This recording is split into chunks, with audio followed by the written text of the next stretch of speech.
All right. Okay, I call this meeting to order at 7:08.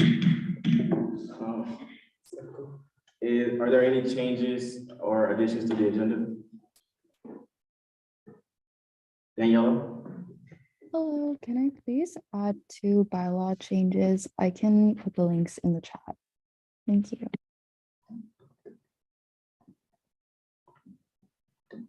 Devon? Hey, can you strike back, please? Josh? Hi, can we please strike capital contingency funding? Thanks. Sarah? I don't know if this needs to be an agenda change, but I have a bylaw change that I told Milan about, but I don't know if it's an official change or not. Yeah, I was gonna say for individuals with bylaw changes, you have to present it to the public 7 days prior to there being a vote on it. Oh, I do? Okay. Yeah, I mean, you can bring it, you can present it. I'll present it today, vote on it. You can present it today and then it'll be voted on Tuesday, Okay. next Tuesday. All right, does anyone else have anything they would like to add? Unless it says she's access.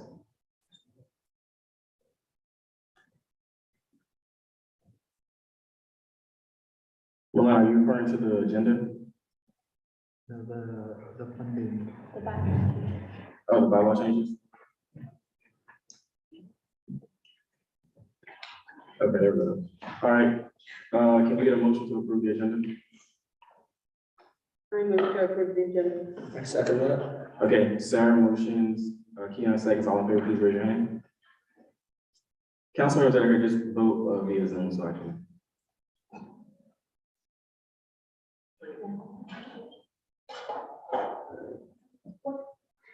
Okay, and 5 vote of 13-0-0, the agenda for this week is approved. All right, next up, we have the minutes. Are there any council members that need to change the minutes from last week's meeting in any way? Okay, if not, can we get a motion to approve? Can we get a second? Okay. All right, Naomi motions and a second. All in favor, please raise your hand.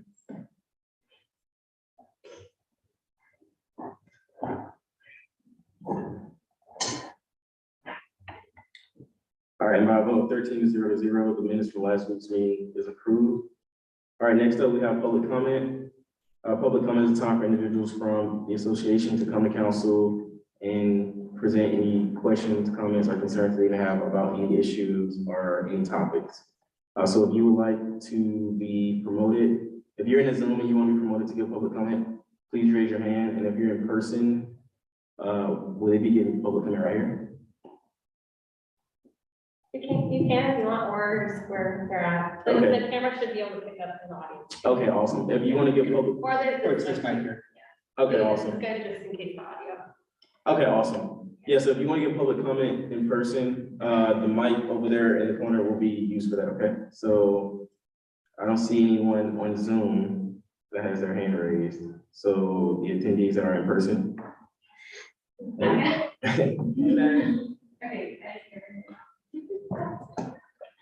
Hello. Hello, it's me, Claire from Cather. It's so cool to see a bunch of you in person for the first time. I'm a Zoom only space. But I'm here to give a quick update about what we're doing. Super fun information. We just finished our pledge drive. So quick reminder, we're funded by 30,000 students across the state who pledged to add the $10 child-free activities fee to their tuition. So every quarter we run really big drives to sign people up. And last week we finished our drive. We signed up 1,001 new UCLA students to be CalFIRST members. It's very exciting. And now that we've finished pledge, we're going to do more campaign work. We're really excited to work on our oceans campaign. Specifically, something we're excited about is something called Voices for Our Oceans. We're going to collect a bunch of signatures and statements from people who are excited about the ocean, important people like yourselves, and basically compile a website with a bunch of stuff that we're going to send to the government, the Governor Newsom, and a bunch of different people to show them how much we care about the ocean. And then we're gonna take that and a bunch of other campaign products and campaign support and deliver it at our lobby day, which is week 9. We're gonna go to Sacramento. Yeah, that's a little bit what we're doing right now, and it's super cool to be here in person. Awesome. Thank you so much. Thank you. All right, is there anyone else in attendance that would like to give public comment? All right, is there anyone else on the Zoom that would like to give public comment? All right, if not, I'll be closing public comment at 7:13. All right, now we'll get into funding. First up, we have contingency programming. Josh? Hi, everybody. Hope you're having a great week so far. This week, we had a total contingency request of $27,675.31, and we recommend an allocation of $15,099.63 for 38 non-USAC entity related events and 2 USAC entity related events. And I'll put that in the chat right now and happy to answer any questions or expand on that as well. Awesome. Does any council member have any questions about contingency programming for this week? Question, I could be looking at the wrong sheet, but I was just looking at I didn't see the full funding sheet for it, I only saw the big one. Oh, sorry, we are good. I thought it looked like that, yeah, we're good. Okay. All right, if we don't have any questions, can we get a motion? I move to approve this week's contingency program funds. Can we get a second? A second. Okay, Naomi, motion, Sarah seconds, all in favor, please raise your hand.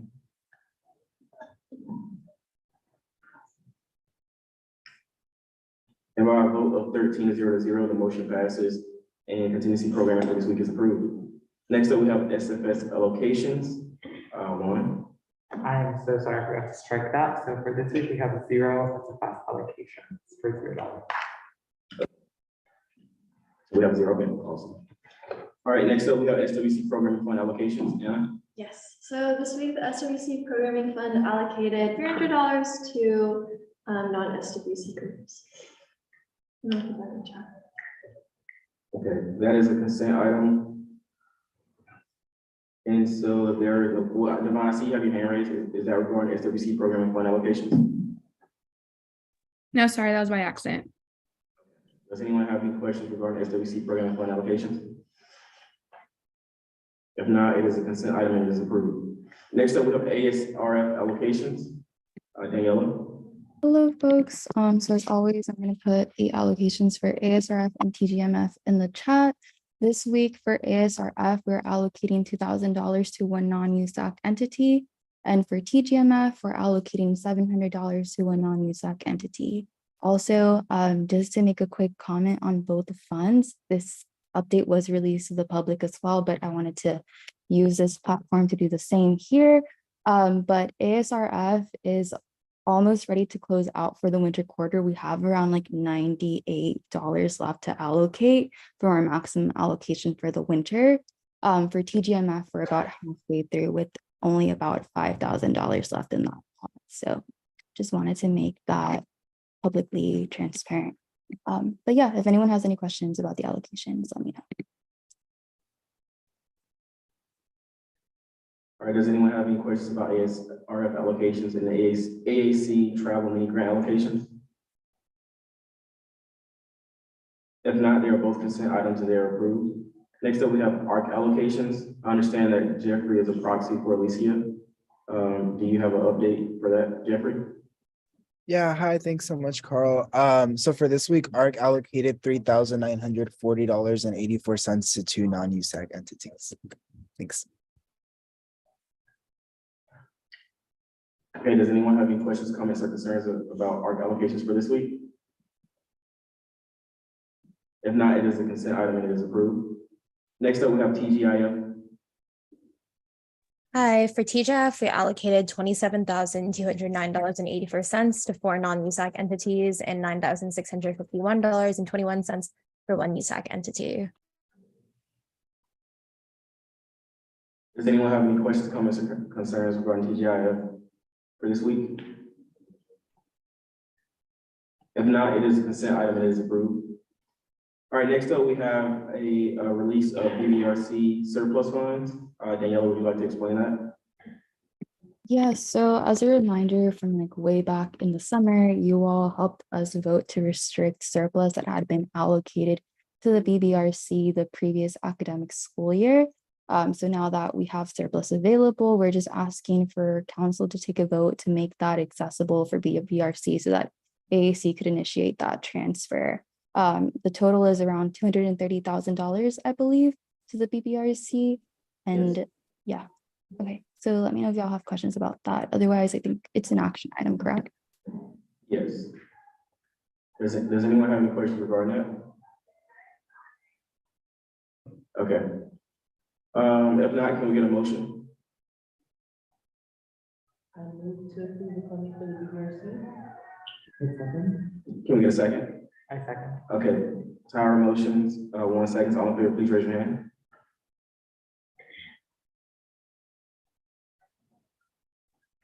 All right, and by a vote of 13-0, the motion passes and the BBRC surplus funds are released. All right, next up, we have officer reports.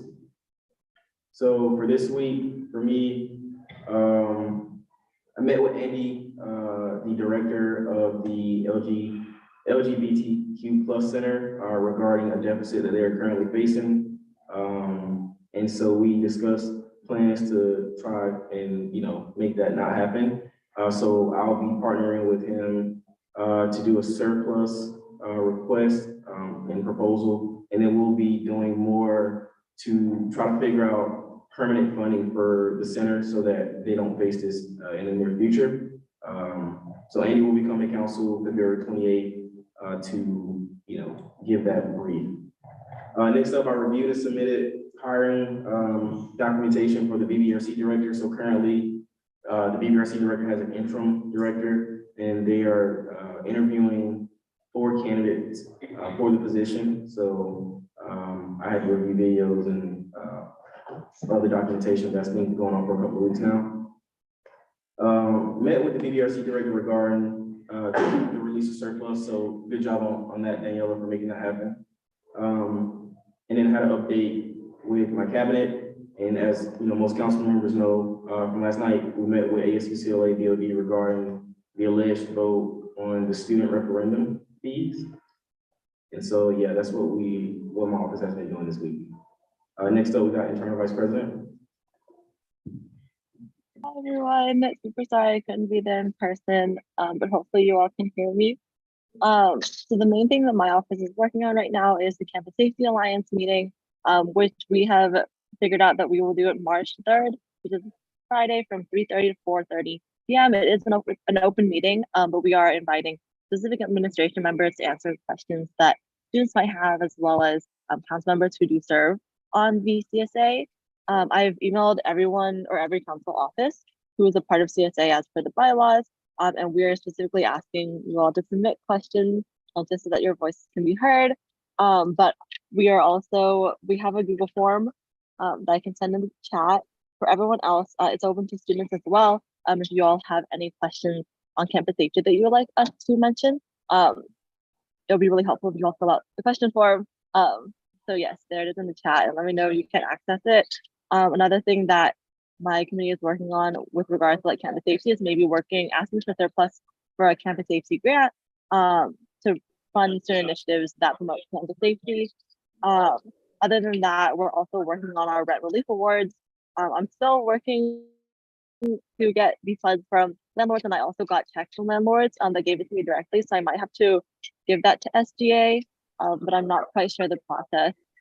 But I've emailed Jessica and Linda about that, but we'll get that done soon. And we're also working on a surplus presentation for this fund. And then we're also working to revive the IBB Partnership Fund, which was started in 2019 to support student organizations on their various initiatives that aren't covered by contingency or any other fund. So that's another thing that's coming up, but that should be all for me. Thank you. External vice president. Hi, folks. I also want to apologize for my lack of presence in person. I will be there as much as possible starting next week when my life isn't chaos. But for EVP office this week, I had a meeting with the pro staff of UCLA to discuss a potential in-person rally regarding federal student loan forgiveness. Me and a couple of directors attended the UC Student Association board meeting in Irvine. And all exec and all staff meetings were canceled this last week and yesterday due to midterm season. Other than that, I met with a director of a civic engagement student grant organization to discuss. Hopefully they will be able to present next week to you all. It's a great opportunity for students who are interested in civic engagement to get money for free, obviously, and do research. Let me think. There was another lobby corps meeting that went really well last week, and then the last thing for me is that rooms for a student lobby conference that's happening in March were booked this evening, and so we're just going to be continuing prepping for that and getting students ready to go to Sacramento. That's it for me. Thank you. General Representative 1. Hey everyone, happy Valentine's Day. Happy to be in person. So this week I met with Jessica, I met with Mike Cohen to further help me with my surplus proposal. They pointed me in the right direction about different things I need to do before presenting to council. I met with the Pan-Hellenic president about different ways my office can help her organization and different ways we can help with safety on campus. I met with different USAC officers about their surplus proposals and my surplus proposals. I'm making a document about the different types of funding sources that USAC can offer to different clubs so they can take advantage, because a lot of things I've been hearing is that they don't know how to apply for it. So I'm helping clubs with that. We're making a Google form about sustainability for students to fill out to see what they think we can better do.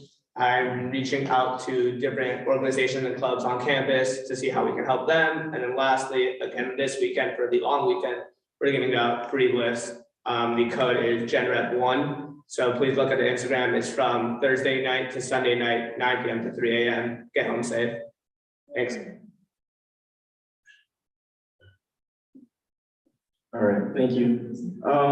I did have a question about the lift thing. Yeah. So how are you paying for that again?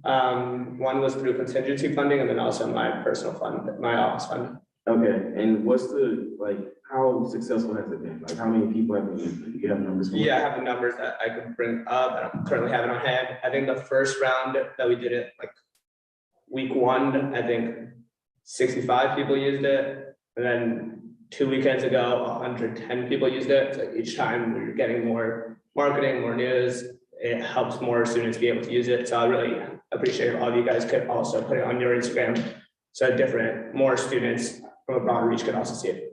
Okay, I was just making sure because I heard about the 60 number the first time and I was like, yeah, I think you spent $1,400 on it, right? No, we only spend money on if a student uses the line. Okay. So if students don't use it, we can just use it for next time. Okay, got you. All right, awesome. All right, General 2 has a written report. All right, General 3. Hi, awesome people. Good to see you. So the main thing I've been working on is surplus. Been working on 2 proposals. One I've been working with Reggie Miles from After All the Tinks Coalition, which will be going for various cultural and educational programming. One that I've mainly pulled together with help from Disabled Students Union and Disability Studies Department to create a disability peer mentoring program with the funds to go mainly towards paying mentors. So we're excited about that. Gonna try and make a few more of the micro grants also. And yeah, I've been talking with associated students about promoting ethical, sustainable, transparent sourcing, and pretty much everyone on council been involved in handling this outrageous situation regarding the referendum fees that were released. So thank you, everybody. Always grateful to be with you. Thank you. All right, next up we have the, is the AFC report, is that written? It doesn't have written by it. It is written. No problem. All right, next up, we have Campus Events Commissioner. Hi everyone. So this past Saturday we had Afrofest with Tommy and Penny, I want to say, was the headliner. That was super successful. It was like a festival, the first Afrobeats show on campus. We did it in partnership with NSA. We had a really good turnout, which was exciting. And then we had a sex work panel on Monday with Stella Berry and several sex workers from SWAP LA. So that was a really interesting conversation and super cool. We have another event next Friday, the 24th, with, I don't think we've announced yet, so I'm not gonna like flip that out yet, but it'll be really cool. I think we're announcing in the next 2 days. And then we have another panel coming up later, like beginning of March, and another concert around the 7th of March as well. All those artists are gonna get announced in the next coming weeks. Also working on a surplus proposal just to pay Burn Bash from this year back. So that'll be coming in and kind of discussing ways to fund Burn Bash for next year as well. And I'm also working with ASUCLA to set up like a bi-weekly noon shows and stuff next quarter. So that'll be really cool. And then my last thing is, I don't know if this is a question or not, but we're thinking of also making a surplus proposal for one of our larger events in spring. It's called Ultra Bloom. And we're kind of thinking of like bigger artists that we could cover like 75% of and seeing if like surplus could cover the rest of. But I'm just deciding if it would be good to like do that on council, because then we'd have to like kind of already disclose who the artist would be, but just trying to figure out the best way to like submit that proposal without like ruining the surprise. But anyways, those are the updates from campus events. Thank you. All right, next up we have Community Service Commissioner. Hi everyone, so for CSC, I have 2 updates specifically regarding funding bodies. The first funding body is CS Mini. So CSC has 2 representatives that sit on, thank you, that sit on CS Mini, and they will be launching applications next quarter. They wanted to delay the application for this quarter in order to make sure that it's fully functional and on its feet. So they're finalizing both the recruitment for that from CPO. Yeah, so for the student body, be on the lookout for the application for next quarter. For the Student Risk Education Committee, or SHREC for short, we will be having our first meeting within the coming days. Our 2 USAC representatives are Gen 1, kidding, Gen 2, Naomi, and Gen 3, and I will sit on the committee. But we will be meeting to start to review SHREC applications, which is an amazing opportunity for student boards that need kind of like insurance or liability funding to apply, or any funding that relates to safety. So please be on the lookout for that. More information on CPO's website. The next updates relate to the Community Service Commission itself. We have launched our fellowship program, so we'll be meeting with our 6 fellows that include a mixed variety between first-year students and first-year transfer students to get them exposed to the dynamics of CSC, but also community service and leadership on and off campus. And then finally, our outreach directors, program support directors, and advocacy directors have been working really hard to plan our service town hall happening week 9 on Wednesday from 6 to 8 p.m. I will be contacting every office here to ask for your partnership in promoting and recruiting student boards to come to the town hall. The town hall is more action oriented, where we're gonna try to foster collaboration and coalition building and partnerships. It's not just going to be us talking to a bunch of students and student leaders. So it's going to be more collaborative. So I'm asking for your partnership in both promoting, but also attending and engaging community with your fellow student leaders on campus. So be on the lookout for my email later this week, council members. Yeah. Thank you. Next up, we have Facilities Commissioner. Yeah, so this week, my commission, one of my committees for transportation equity and access, they have started helping out with flyering, which I know the EVP office is doing too, for the Sepulveda Transit Corridor and making sure students are more aware of that. They're also working on the referendum to have universal transit for all students at UCLA or all undergraduates that are eligible at UCLA. And they're finalizing the referendum text this week. I know that they've been meeting with a lot of offices to see what kind of support and feedback y'all have on their referendum. So excited to see all of the feedback and them finalizing the text this week. And then they're also working on trying to figure out safety improvements for scooter parking. I think on campus, just because a lot of the time scooters do block pathways and then become tripping hazards. So working on that and maybe an official letter to support the pedestrian scramble at Gailey and Strathmore. One of my other committees right now, they're still working on gender neutral restroom advocacy.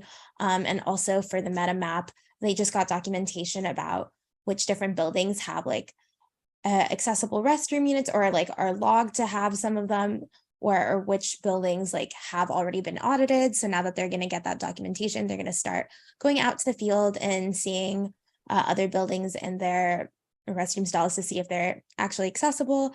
And then for the John Wooden Center study nights during finals week, one of the staff members of a different FAC committee is looking into all of the different drinks that they're going to get and snacks that will be free for all people that attend the event. It'll be the late night hours in Wooden during finals week, multiple days. So folks can study and have a place to go with snacks.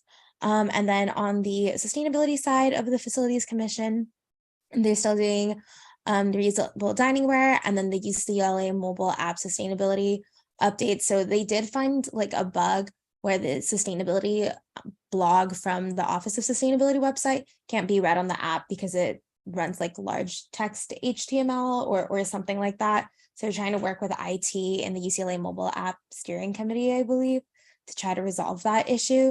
And then the Environmental Justice Now committee is working with, I think they did a presentation to the ASU UCLA Board of Directors and are trying to figure out like what kinds of sticker labels they can have on like different like ASU UCLA products, whether it's like, is it like supporting a local business, a BIPOC business? Is it like fair trade, stuff like that? So they're trying to add more labels so that people can be conscious of the choices that they're making in purchasing. And then our Bruin Bazaar committee is still having their clothing swap during week 8 Friday. And then one last thing that FAC is doing is still trying to set up a meeting with CAE and UCLA Transportation to figure out how we can support the Bruin Access Van services that helps students get around campus if they like have any access needs, especially important since you know, UCLA is super duper hilly and like even with like elevators doesn't always like help get you to like where you need to go for class. So trying to see if like we might apply to surplus for that. Okay, thank you. Next up, we have Financial Supports Commissioner. Hi, everyone. Oh, okay. So in FSC this week, we have been working on presentation for surplus and also talking with the admin about the New York Times subscription. So we had another meeting with that, and then also just been talking how to financially support that. We worked on a bylaw change that I'm very excited to present today in council, and I can go more into that later. We're having a meeting with parking to try to start the raffle again for permits for students, just to lessen that cost, hopefully. In terms of Westwood businesses, our last director unfortunately had to leave FSC because he was just very busy. So we're onboarding some new members to our commission, just so we have some extra helping hands and have a new director in that regard.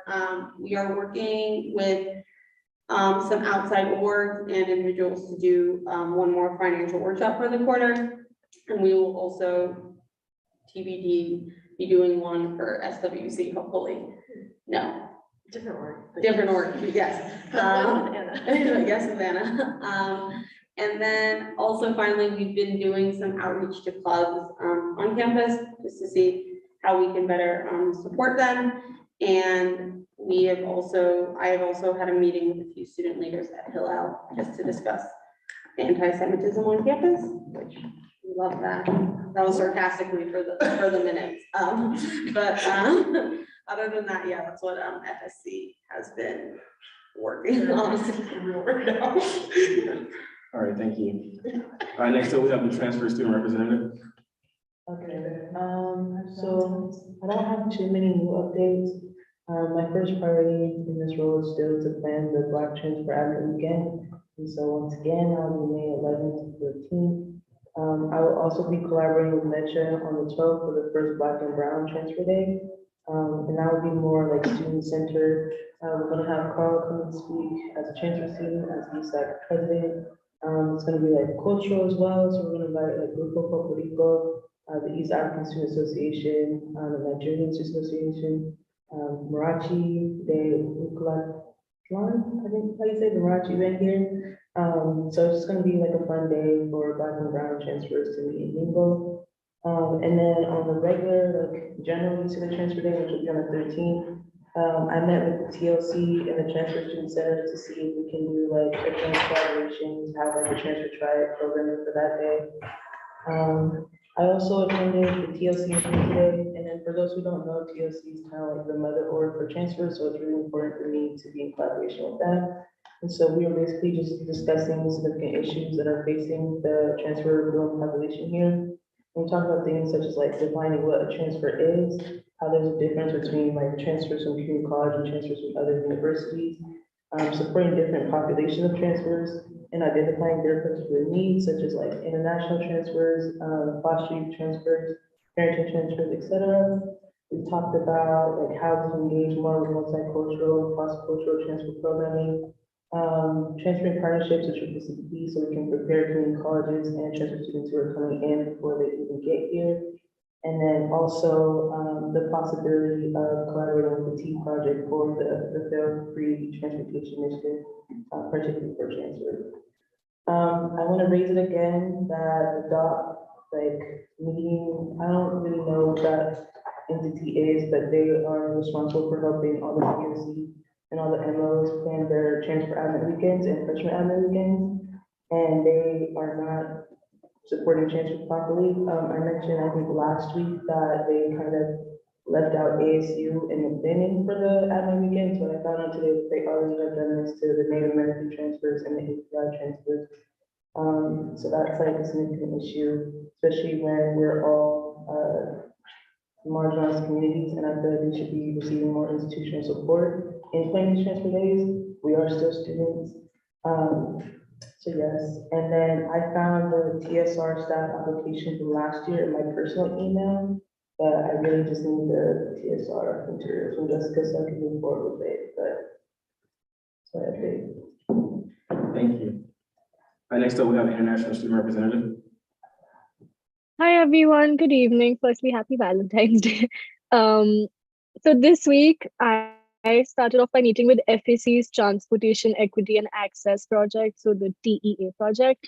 I met with Marcus and his team, and we discussed how their subsidies are basically going to affect students. And just to give you more of a background, they're subsidizing transport and trying to get a transit pass for like $20 annually. That will give you access to the metro, to buses, to a lot of LA City transport, and it's a great initiative. So I was just giving my inputs about how there's no like scholarships. There's a lack of scholarships for international students. So the subsidy technically won't be able to give back to the international kids unless it's made like safe. So just that. And then I'm in conversation these days with the chair of the Bruins for Israel board, Danielle Goldberg, and they're working on a really great project about Israeli companies and making them more accessible and how to get more internships in that area. And I'm gonna we're working on how to like build more connections. Eliana is also, I guess, involved in this project, and I thank her for bringing me on board. And then just a reminder for other international kids for their taxes. DASHU Center is providing a resource through the Sprint tax service, and I know it's really complicated. So if anyone needs help, please feel free to reach out to our office. We're always here to help. And in the coming week, I'm going to be meeting with Abigail from the UCLA's first year experience, as well as Idris from UCLA Transport for updates on the work we have done so that we can integrate it into our website. And then finally, I just want to bump up the surplus funds. Our office staff has not even been paid once yet, and I have only 2 staffers. So there's a very heavy workload. And I know there's a lot of other council members who also want to get their staffers paid. So I'd appreciate if the council could look at this matter and we can do it ASAP. But yeah, that's it for me this week, and thank you. Thank you. All right, next up, we have Admin Rep Orlando. Hello, everyone. Nice to see you all in person. Some of you I haven't met, so it's good to finally see some faces. Unfortunately, I don't have any updates. I'm just excited to be here and looking forward to coming to more in-person meetings. Awesome, thank you. Next up, we have Jessica. Hello, everybody. So just a couple updates. My team is going to be working on a survey for you all for feedback on like prepping transition materials and trainings for the next incoming council, just to see like there are training topics we maybe missed or things you would maybe want refreshers on. So keep an eye out for that and we'll send it out. Please respond if you can. Also, as you're thinking of preparing your own internal transition documents, share them with our office so we can maintain a record just in case if, you know, 1 year the succession planning doesn't go so well, we at least have a backup copy we can share. We have, you know, had an issue with that in the past, so only having a handful of offices that we actually have records for. So if you're creating your own internal docs, please share a copy, or if anything, like save it to your Google Drive that's for your USAC Gmail, because that at least, like if the login information is lost to the Gmail, we can reset the password and get the new person in. So like if nothing else, please save a copy there. Aside from that, still working with Karen Hedges on, you know, looking at the appointment system, kind of coming up with a better training for that for onboarding everybody. So hopefully next year's appointments will go more smoothly. So if there's feedback on that, let me know. And then I also had a really great meeting with Alumni Association today regarding the USAC alumni rep and trying to be more intentional with outreach to get alumni who have prior student government experience. So I'll send you all an email because what they're really looking for is like more feedback and participation from USAC in the like interview process. So the alumni representative to council is a 2-year appointment. So Stephen is going to be still in the appointment, but this will be for future recruitment for that position.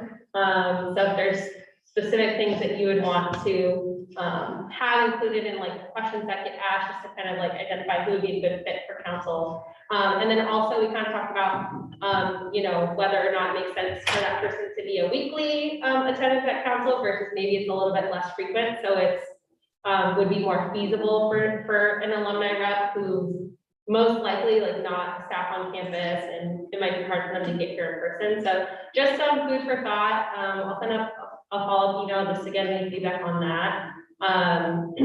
But yeah, those are the main updates for me. And then definitely feel free to reach out if y'all need anything, especially as you develop your surplus proposals. If you have any questions on that, logistics, anything you wanted to say run by myself and Fernando, we're available to meet. So just let us know what you need. Thank you. Yeah. Stephen isn't here, right? Lori?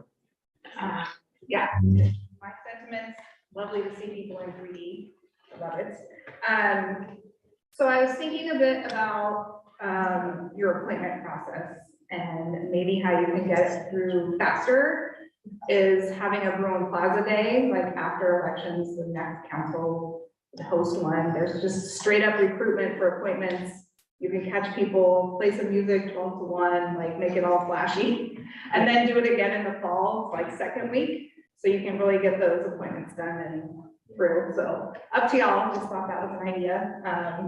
Other than that, just getting ready for spring, and that's all. Awesome, thank you. All right, next up, we don't have any old business. We'll get straight into new business. We have a bylaw change. I did want to ask, was this presented last week, or like have you given 7 days? It was given to the lab, it was given, I don't know. 7 days starting now. Well, okay, so it was given to the CRC last Tuesday. Okay, it was given to CRC last Tuesday? Yes, and they voted on it, and I think it was added to the agenda, I'm not sure which day. But Okay, I think that should be fine. Right, Jessica, that should be fine, right? Yeah, so I think with your bylaw changes, yeah, they just need to be on the agenda in advance and then, yeah, reviewed by CRC. So I think it's fine for them to be voted today. Cool. And just for anything, if you're adding it the day of, then you want to give the public time to review it. yeah. No, Exactly. this is added to the agenda. Okay, no problem. Am I presenting? Yes. Do you have share screen access? I do. Can you get access to share her screen?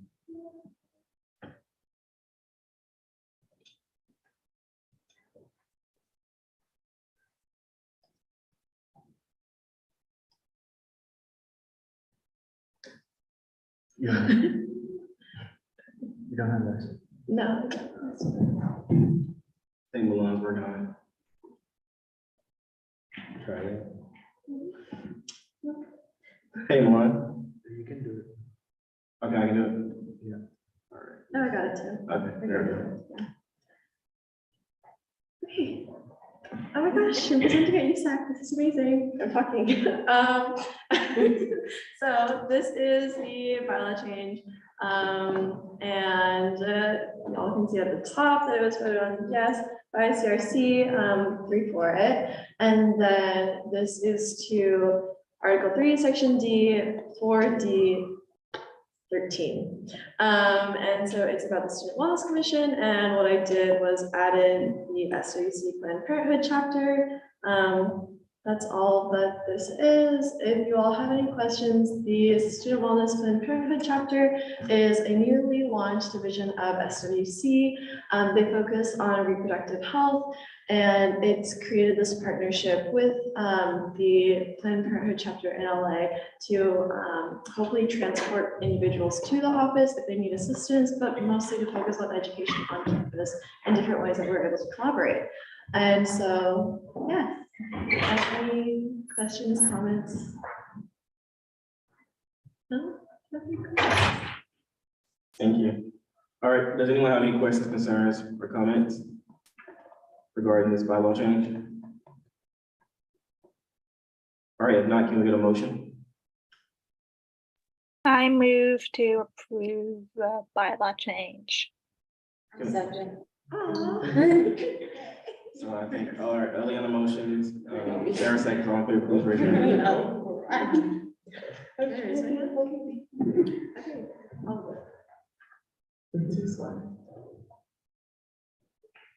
All right, we got 11.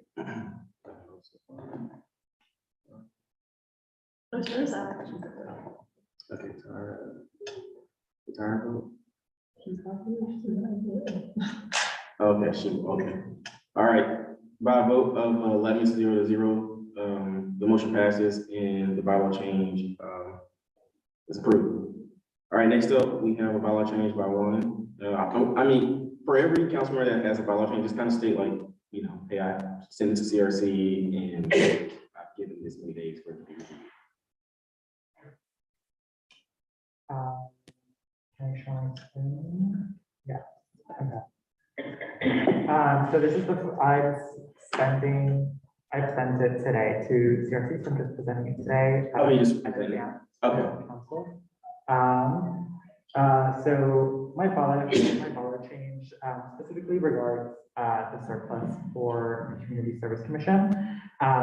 In Article 7, Section C, the edit that I'm proposing for the bylaw is the following. The Community Service Commission mandatory student fee surplus shall be allocated to the Community Service Commission Fund for transportation for the student service organizations and other initiatives managed by the student government accounting. So the current change that I'm proposing is inserting the and other initiatives to the bylaw.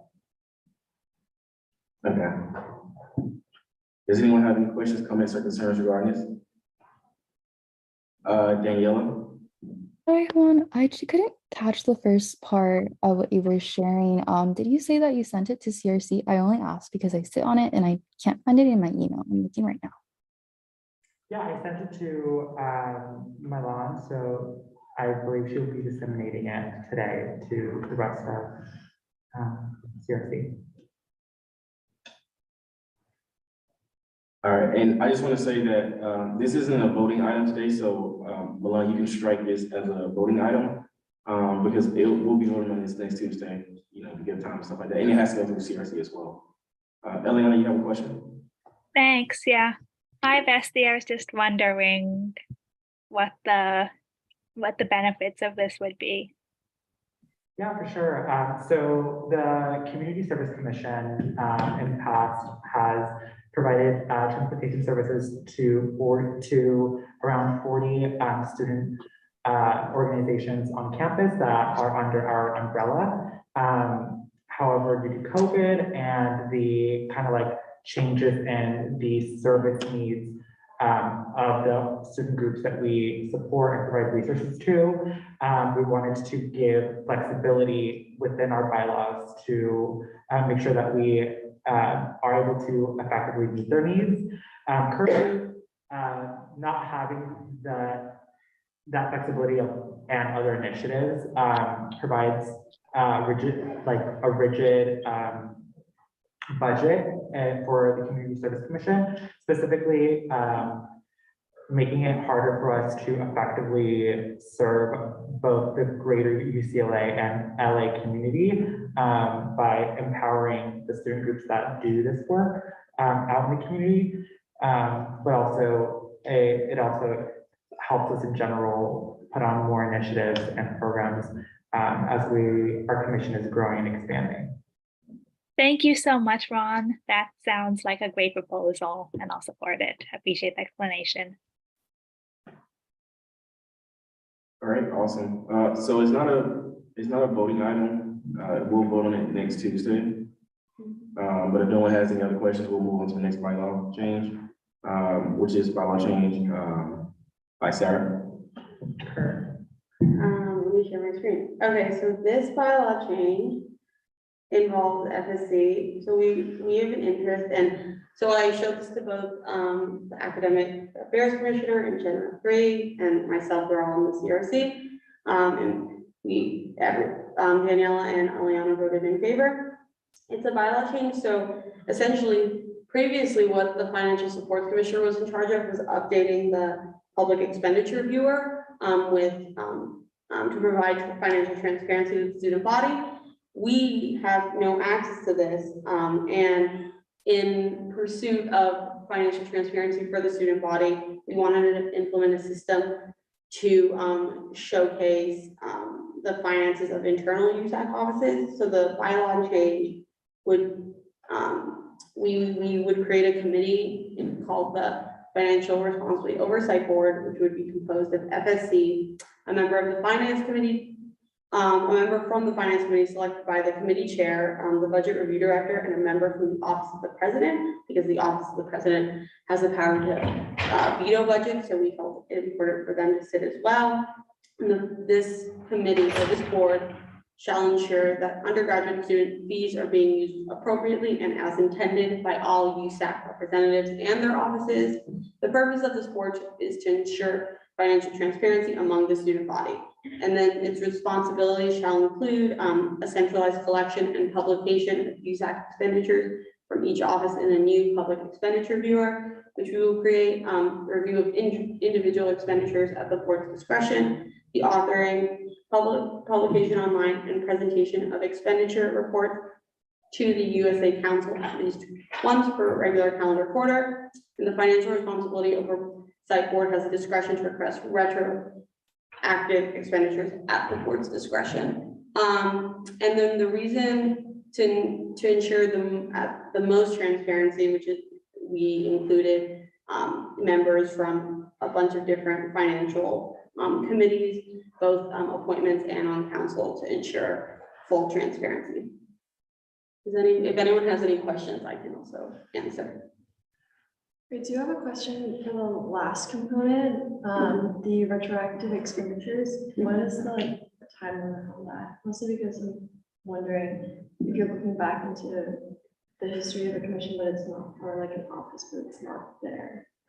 I was mainly thinking just so we could look back at like winter and fall of this year. It wouldn't really make sense to go beyond past that because one, at least for the COVID year, we don't really have much of the information, but two, it's really a different commissioner and a different office, so I don't think it would be relevant. Should we add that to the bylaw, mostly just because it will be something that other individuals are going to reference in the future too? Yes. So it's only for like the offices. For the current commissioner, yeah. Okay, yeah, for sure. Thank you.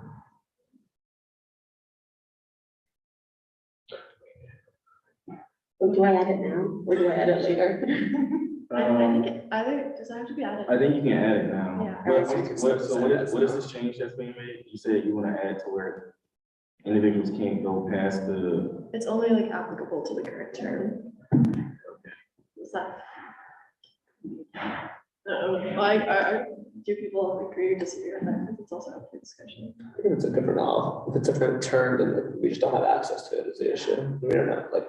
Yeah, I don't feel like it should be, I mean, I don't know, like, I feel like adding that kind of says like, well, if, you're in a new term, you can't look back at other people's expenses from 10 years ago or something like that, or a year ago or 2 years ago. Well, Just how would you find it?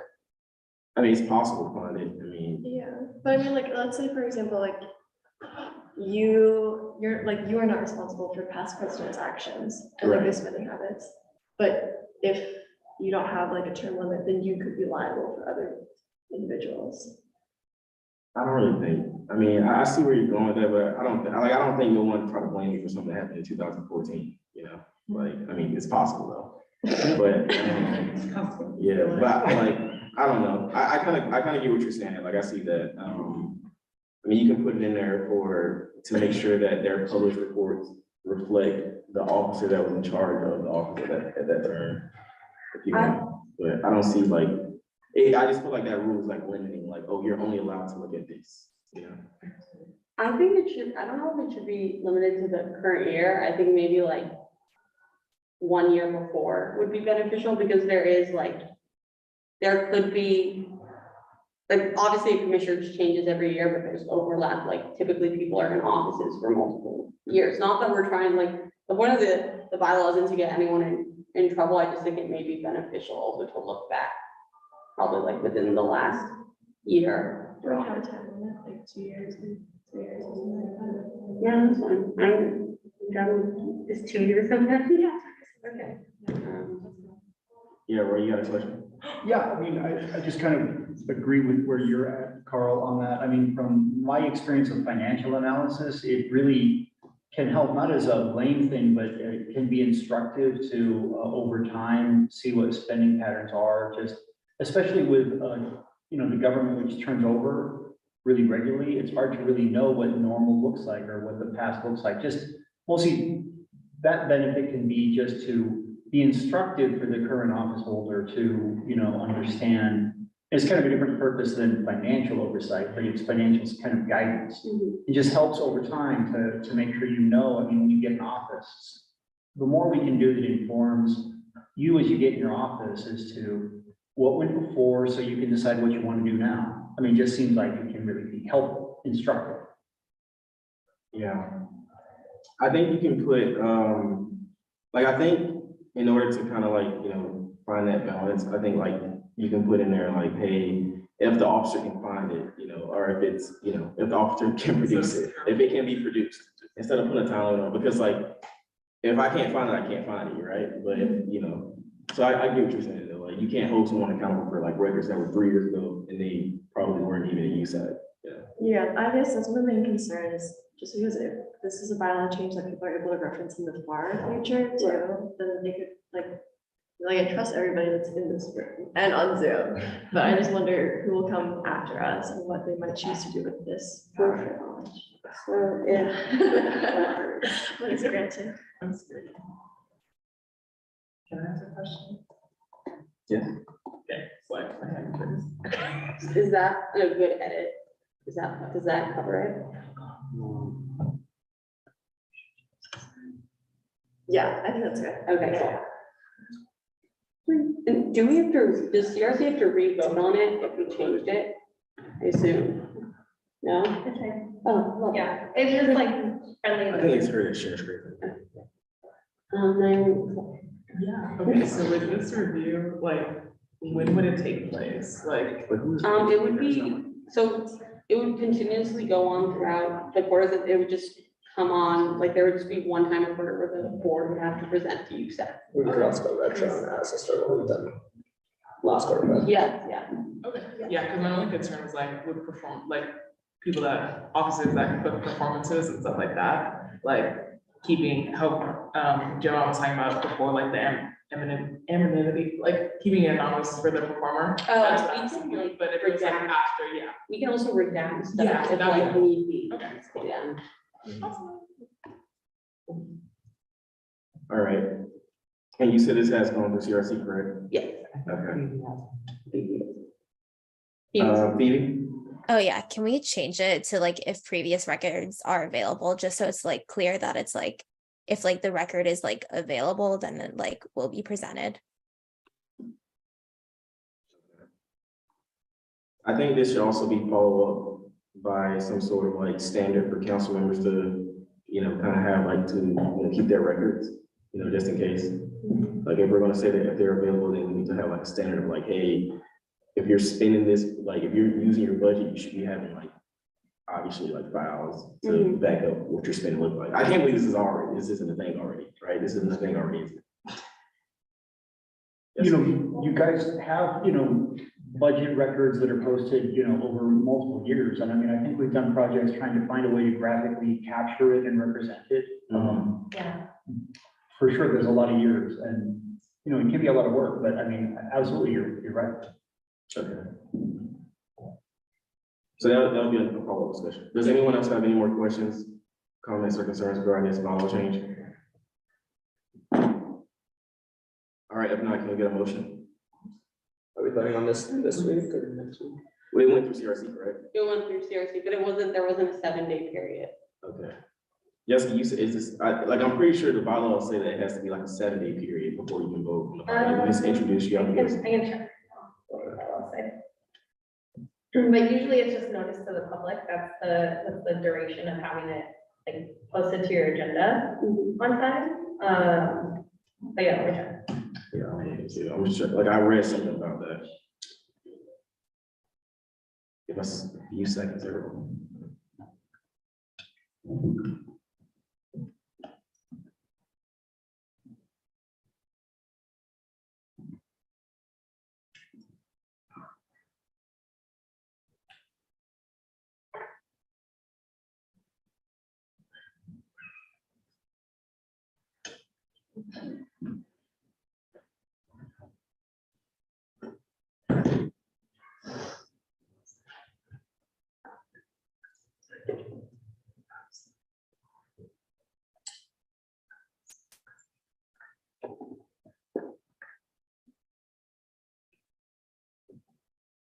Yeah, so I'm looking at, You know what section, Carl? yeah, I found it.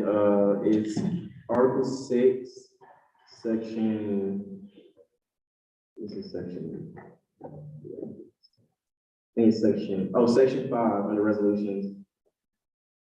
It says 7 days notice must be given before the council can put any bylaw amendment to a vote. Notice includes the announcement that the amendment will be introduced as well as a written copy of the proposed amendment.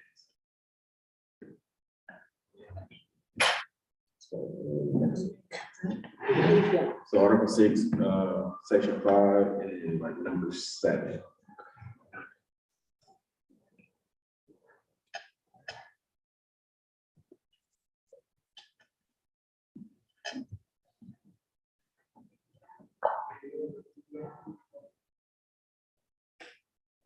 But I guess it doesn't specify, I mean, I'm not trying to be like a, nerd here, but it doesn't specify like the announcement to who. So if you said, it went through CRC last week, No, that was this Monday. this Monday it went through CRC, yeah, so.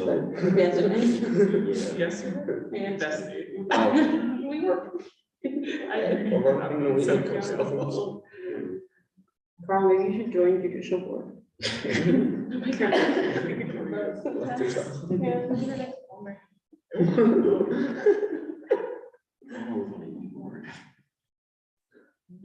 Okay, maybe I don't really know. But yeah, if you want to table it and vote. Okay. Well, how does council feel about it? If the council, or is there anyone that's not comfortable voting on it right now? If you're not comfortable voting on it right now, please raise your hand and speak up. All right, if not, can we get a motion? I move to approve the financial transparency bylaw change. Second. All right, Eliana motions, Keon seconds, all in favor, please raise your hand. Go Sarah. Go Sarah. I raised my hand. Yeah. So for real. All right, about a vote, wait, are y'all voting on here too? Okay, so, I'm not okay, so are you voting on here too? No. Okay, so by a vote 13-0, the motion passes and the bylaw change is approved. All right, next up, we have a bylaw change, Danielle.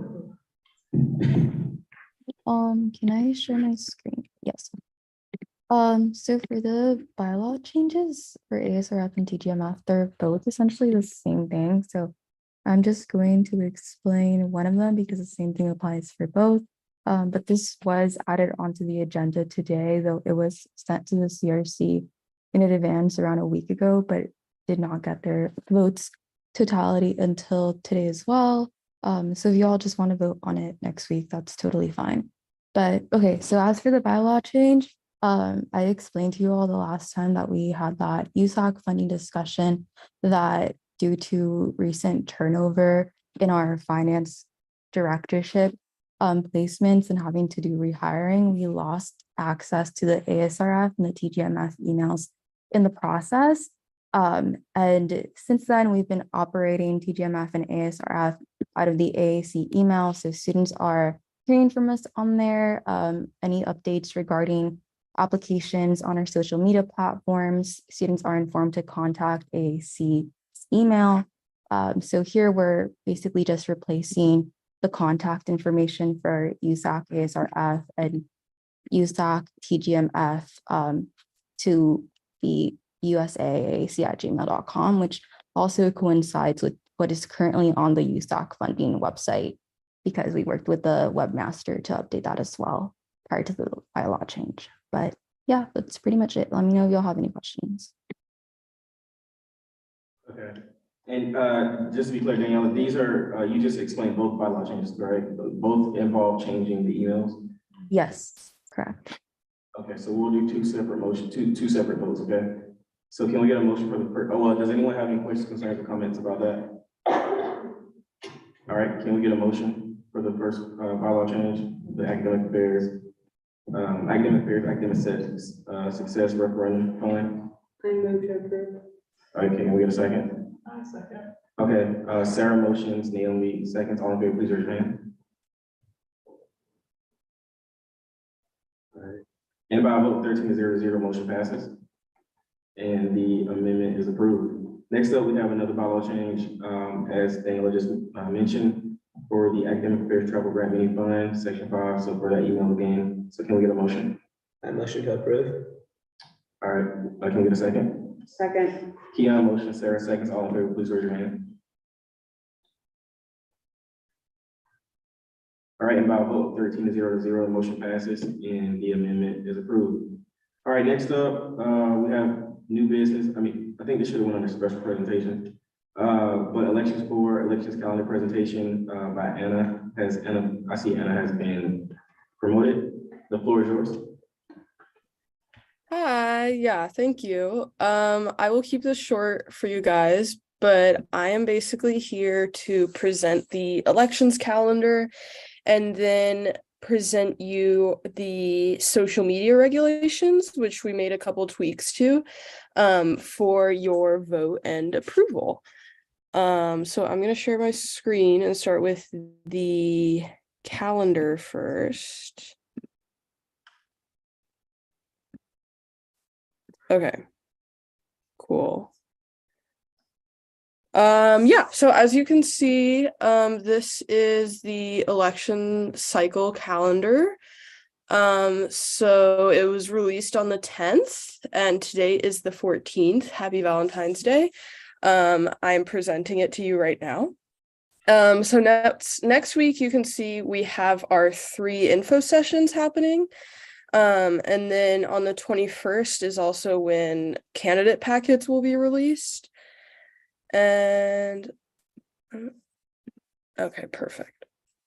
I just minimized myself so I can see more of the calendar.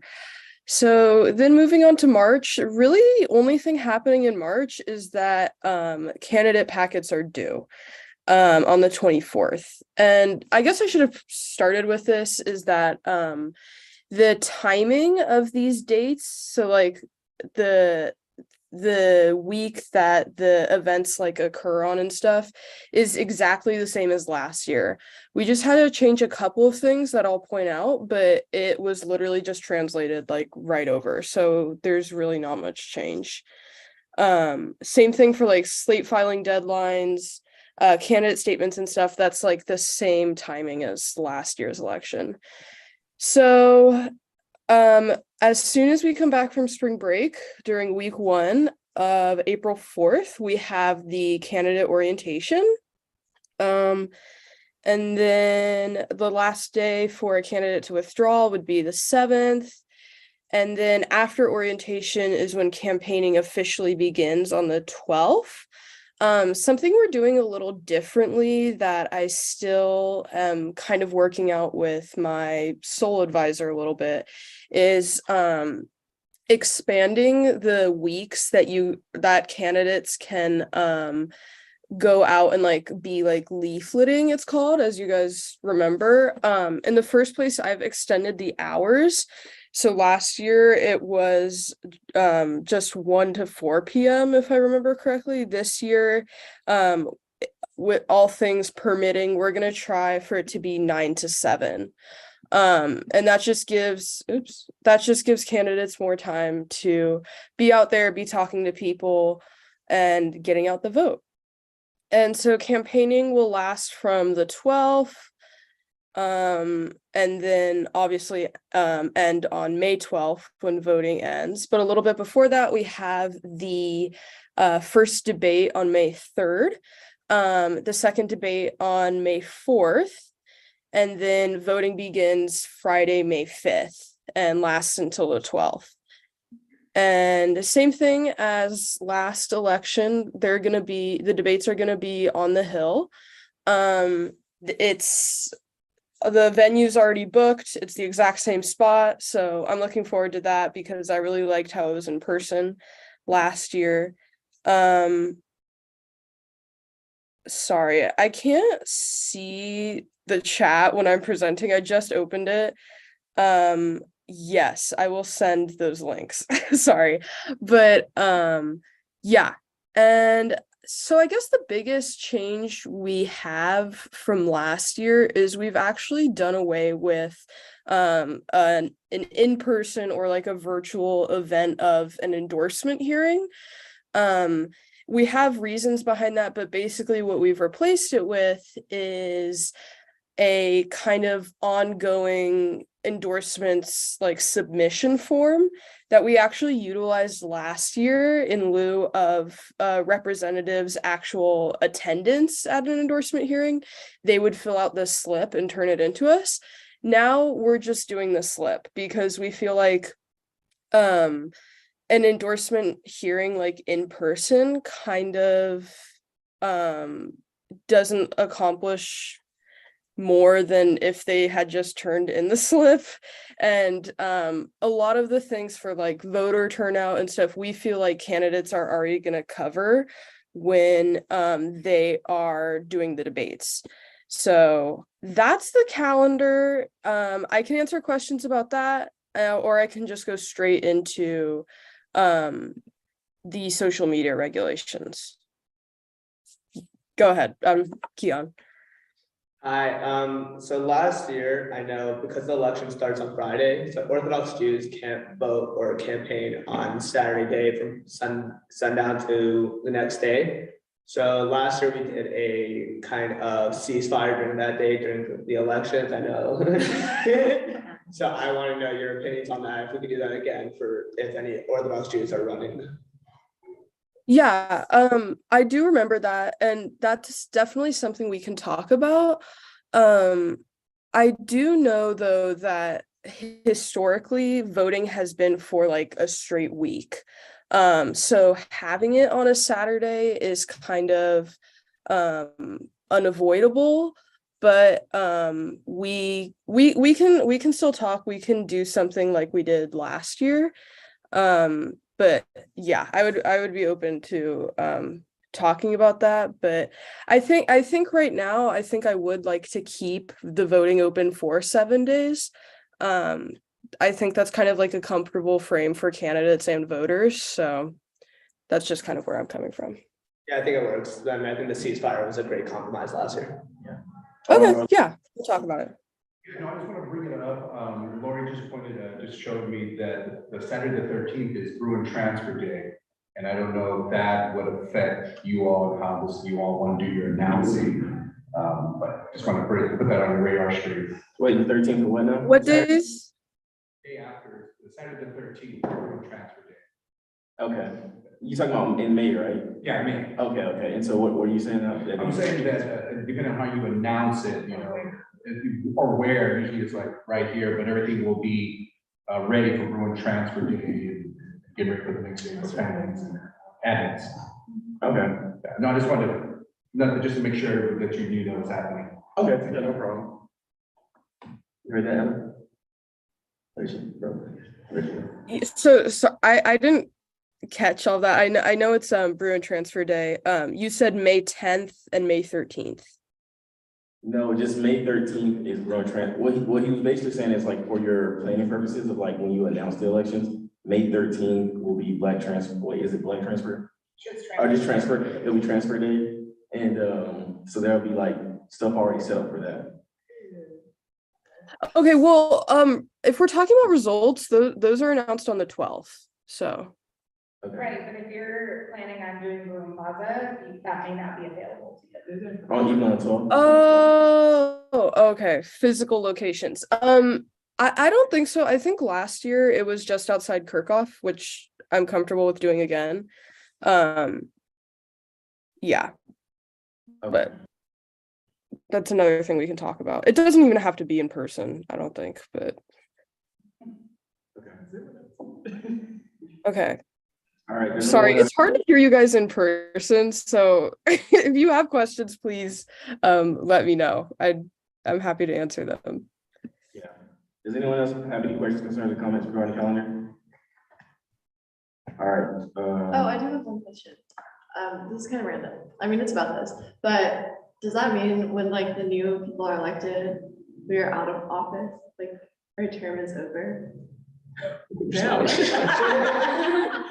they're formally installed and sworn in. So yeah, so if the voting concludes and the results are announced on the 12th, then what would happen is that next council meeting, which would be week 7 on the 16th, is when Anna would come to council to formally put the results on the record. That would be your last council meeting. And then the incoming council, the newly elected officers, first meeting would be on the 23rd, which is week 8. When are they allowed to start hiring? Once they're elected, once they're. Well, I mean, technically, you can they can recruit for their offices whenever, but the budget to pay people, if you're stipending people, is not going to be available to August 1st. So, yeah, so you can have people volunteer as soon as, you know, they're in the role, but they just won't have pay accessible until the budget is available. Yes. All right, Anna, you have the floor again. Perfect. I was just saying in the chat that the social media regulations, which I'm about to talk about, will be put on our website once you guys approve them. But I can share the presentation that I'm giving right now in the chat. Yeah, so that's what that is.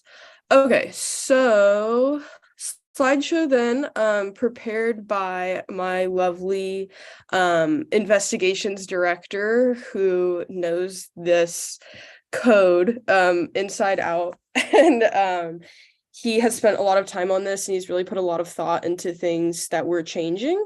Again, it's not a ton. It's a lot of the same thing as last year. We did keep in mind a few things that happened last year, and just some kind of comments we saw on like investigations documents and stuff.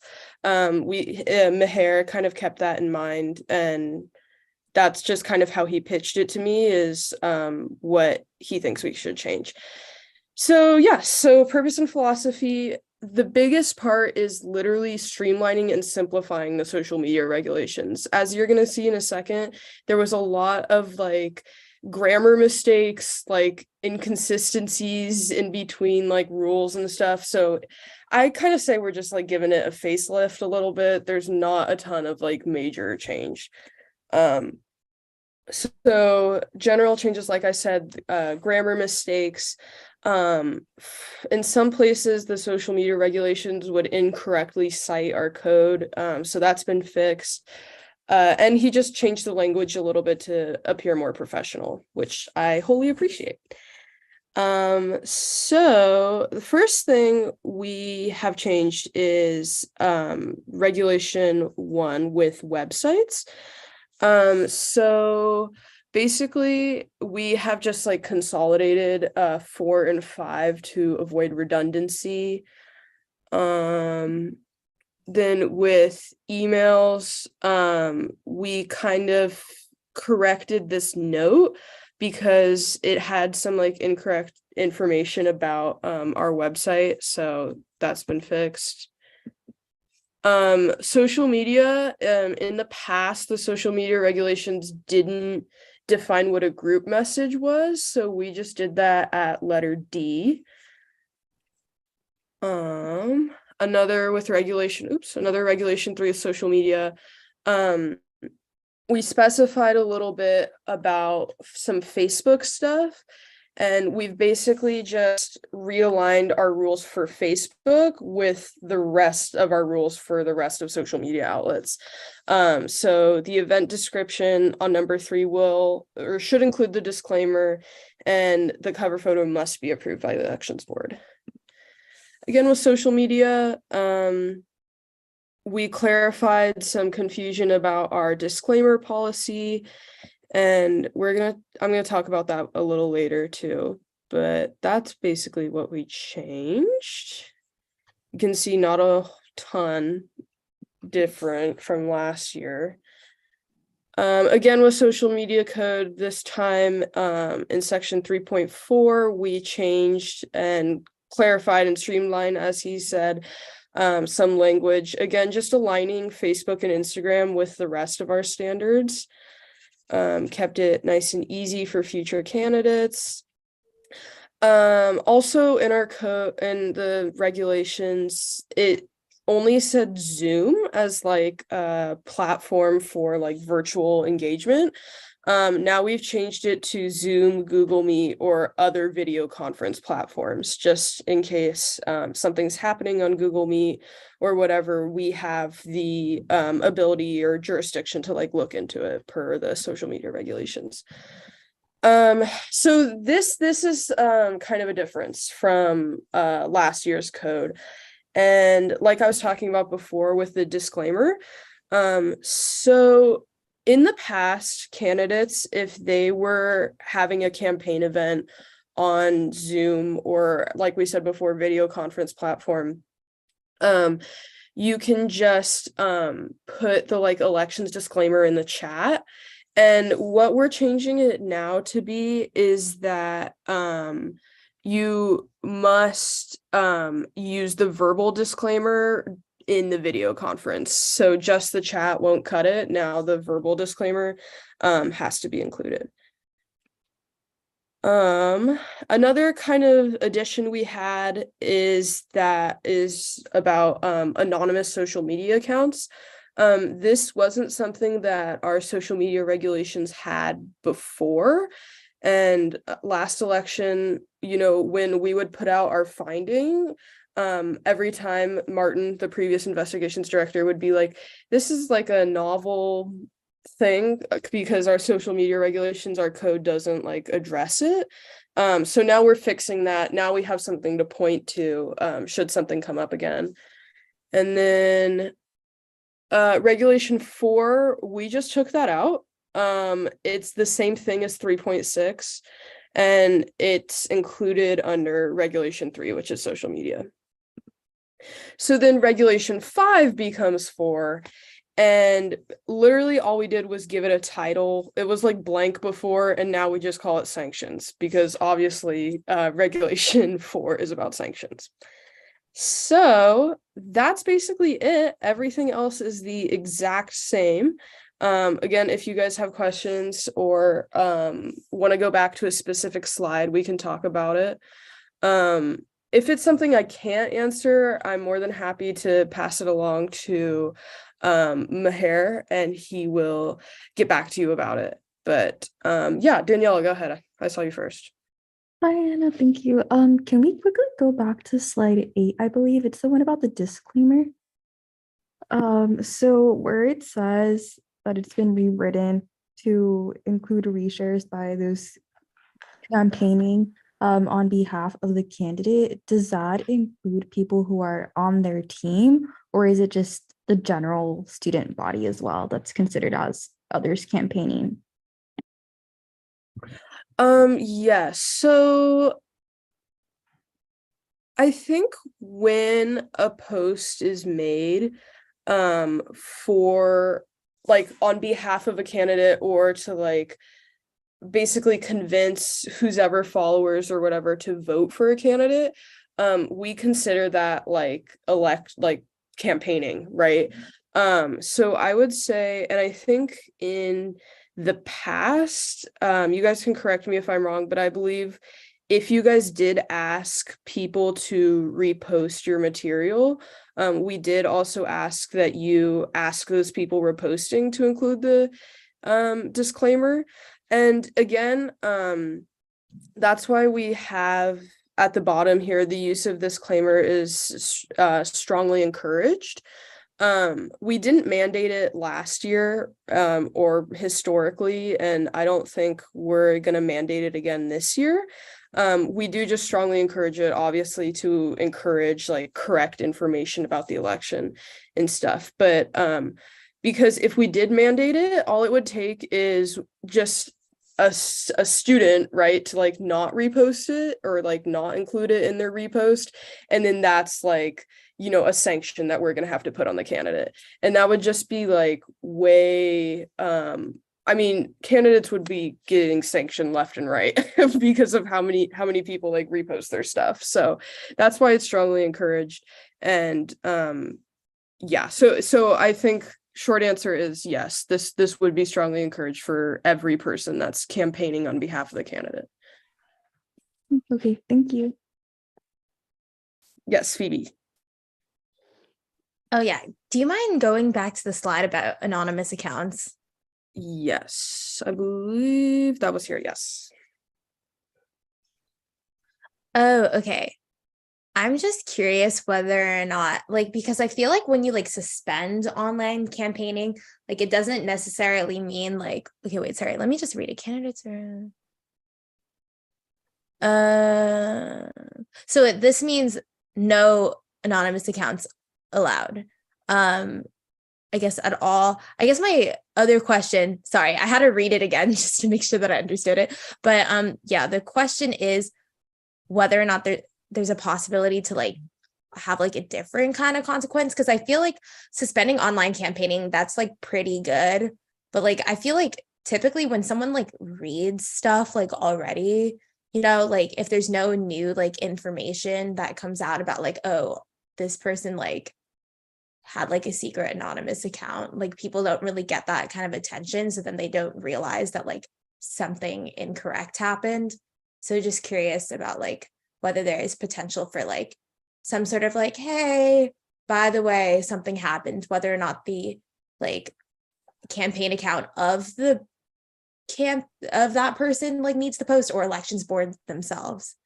Yeah, no. So I would say first off, probably our first response to anything, not just like a sanction that comes from an anonymous account, but it could be a sanction for like campaigning outside the hours or something like that, is that when the complaint is placed with our investigations does its investigation and then they post their notice of finding. And that's basically our way of saying to not just to the candidates running, but to like the general UCLA voting population, is that like, this is what we found. This is like the consequences that that candidate will face. And then this is like the correct information that should be given if there was misinformation in the first place. So I would say that's probably how we would address it. I think also when you talk about doing something different, if it comes to anonymous accounts, that's why we say including but not limited to, because like we have in our code and elsewhere in the social media regulations, you know, each sanction obviously follows like historical precedent and standards, but it at the end of the day, it is at the discretion of the chair. So we're not just stuck to suspension of online campaigning.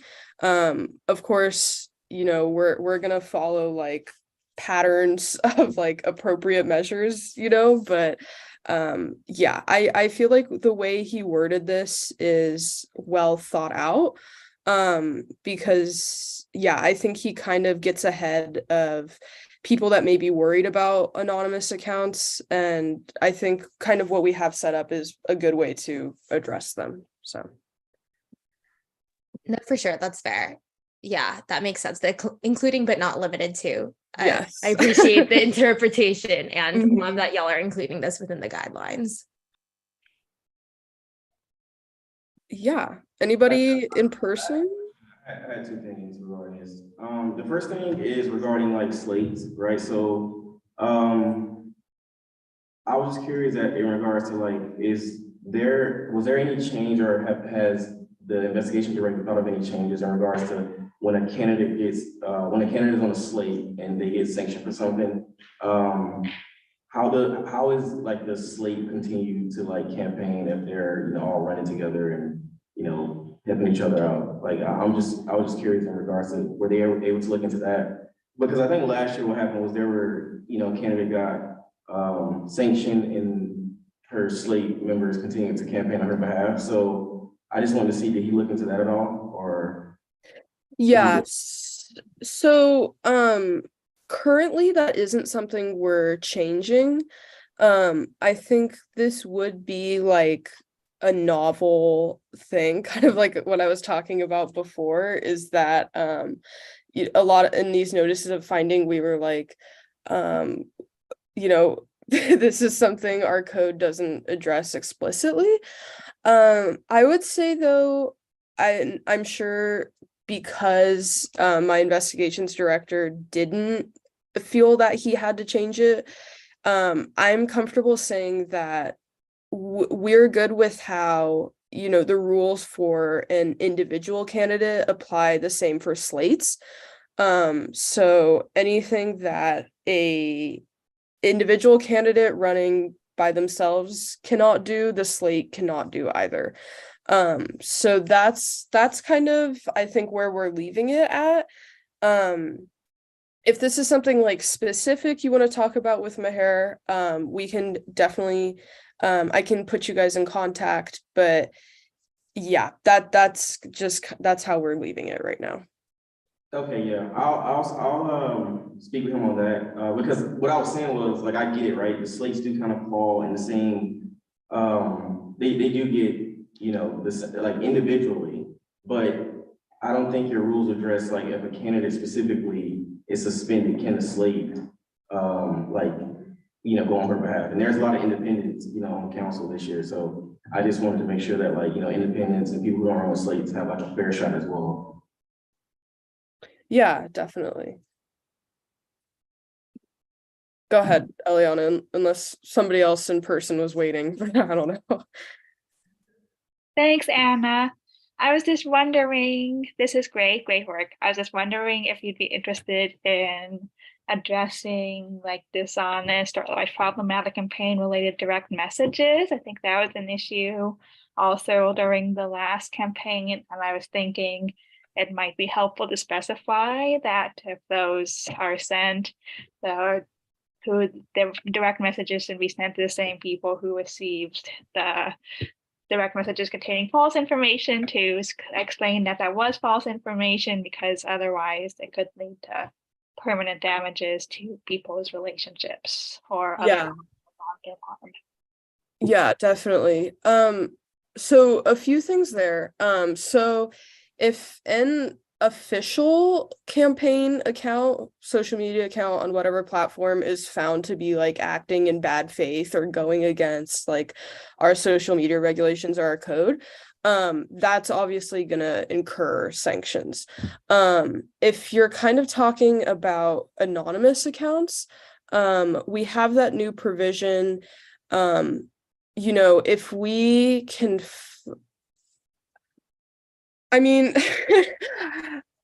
like the thing that's like kind of tricky here with anonymous accounts is that as an elections board, we can't find out if the anonymous account is like a candidate or if it's like someone else, because we would have no way to like talk to Instagram or like Facebook Meta or whatever and like find that out. Obviously we would do everything within our power to figure that out for ourselves, but at some point it kind of just goes beyond what like a student's capability is. I'm just saying that to be real with you guys, like, you know, we do our best, but there's just a lot of like technical stuff that like, you know, we have our code to protect against, but at the end of the day, that's what it is. I think the second part though for your question is again going back to notices of finding. So a good part of notices of finding is clearing up any misinformation that may have taken place.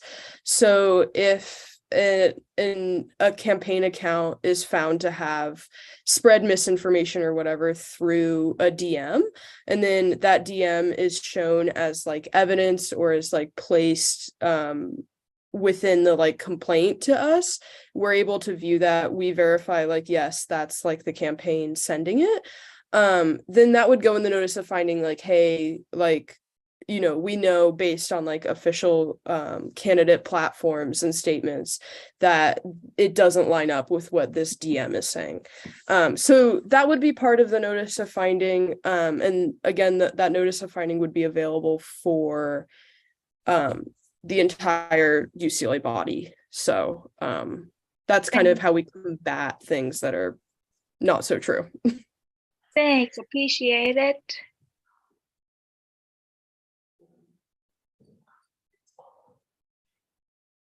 All right, does anyone else have any questions, concerns, or comments regarding the social media guidelines? And you still got to vote on these, right? Yeah, this is a board vote. Okay, so can we get a motion? Yes, this is a vote. Can we get a motion? I move to approve the UCLA Election Board 2023 social media guidelines. Can we get a second? Okay, one motions, Sarah seconds, all in favor, please raise your hand. My computer does. I'm just kidding. All right, and by a vote 13-0-0, the motion passes and the election for social media regulations are approved. All right, next up, we have an executive session on ASUCLA's decision to release the CPO checks.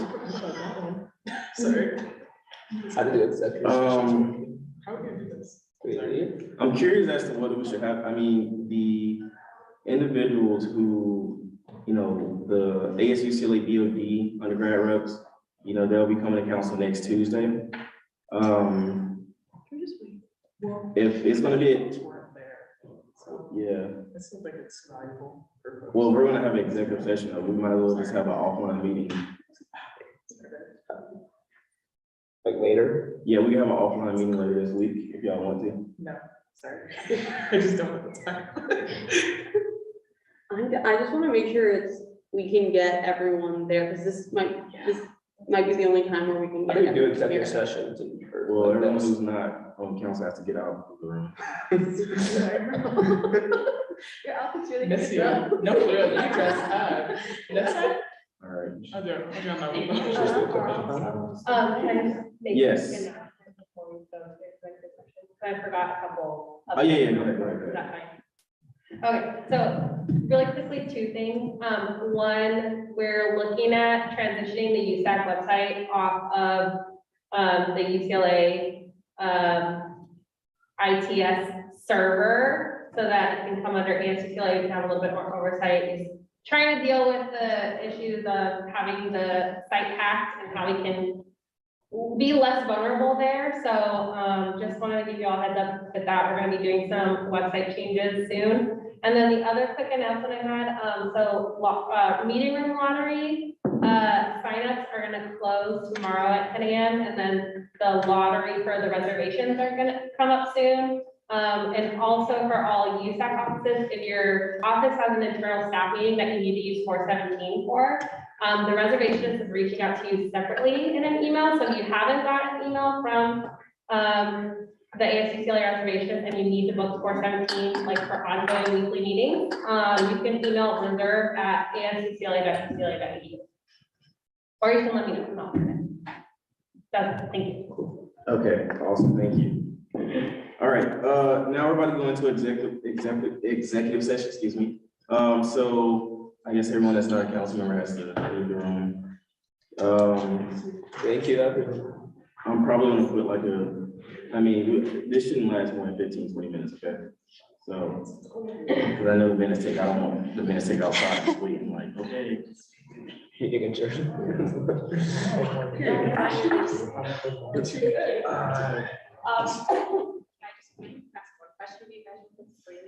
If anybody would like to talk to me about this issue later, please let me know. Okay, That was my note. Yes, I am. The one. For those who don't know, I actually was politics manager at the Daily Bruin. So now that meetings are somewhat in person, I will try to be here as often as possible. Do you want to go up, please? That's your brother. That's a good article written about it.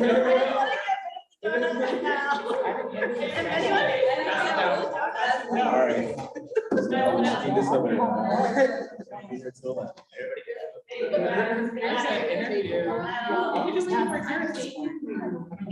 I mean, you can stay out. You're the minutes taker, so sure. I don't know how, dude, does admin stay? Well, she has to take the minutes for, like, when we close out. It's like 1 sentence. Yeah. Yes. All right, who else is here that doesn't?